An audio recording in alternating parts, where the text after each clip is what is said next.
bersukacita. Bersukacita itu mudah ketika keadaan mendukung.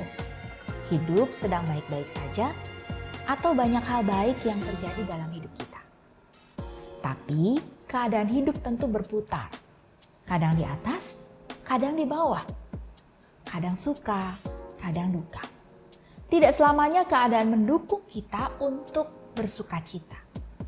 Tetapi Rasul Paulus dalam suratnya pada jemaat di Filipi menuliskan, bersukacitalah senantiasa dalam Tuhan.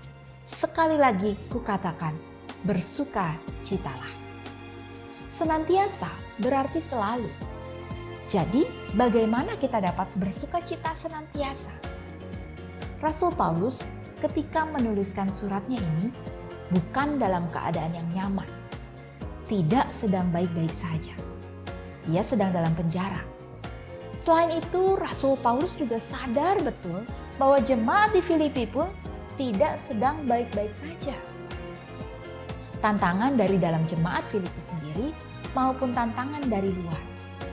Tetapi Rasul Paulus mengatakan, bersukacitalah dalam Tuhan. Sukacita yang dimaksud oleh Rasul Paulus di sini bukanlah sukacita yang dialami karena keadaan, tetapi karena Kristus yang ada dalam diri kita, serta Roh Kudus yang memampukan kita untuk bersukacita.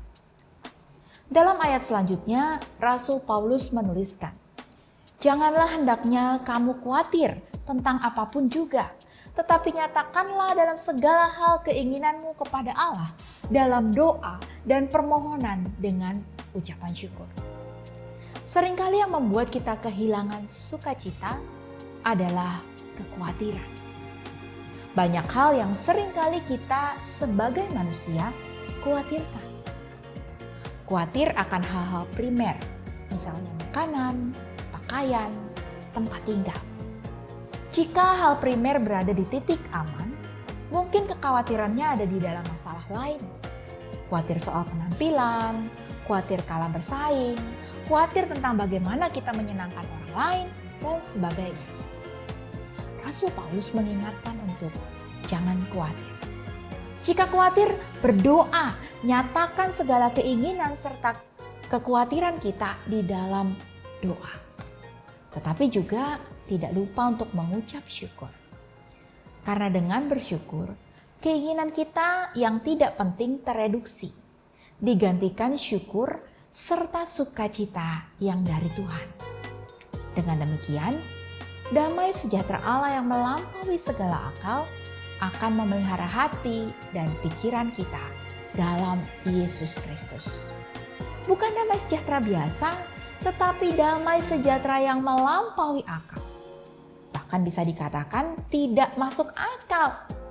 Karena bisa saja damai sejahtera itu tetap hadir dalam keadaan duka cita, dalam masalah, bahkan dalam sakit dan penderitaan. Sukacita Tuhan serta damai sejahtera Allah yang melampaui segala akal ini tidak bisa kita dapatkan dari diri kita sendiri atau dari keadaan dan lingkungan sekitar. Tetapi hanya melalui Kristus yang telah menebus kita. Ia yang telah menebus kita dari dosa, menganugerahkan kita juga sukacita dan damai sejahtera itu. Hanya kita pun perlu meresponi anugerah itu dengan percaya dan bergantung sepenuhnya pada Tuhan.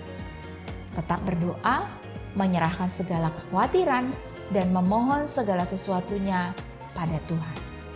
Niscaya, sukacita dan damai sejahtera itu akan senantiasa memenuhi hati kita.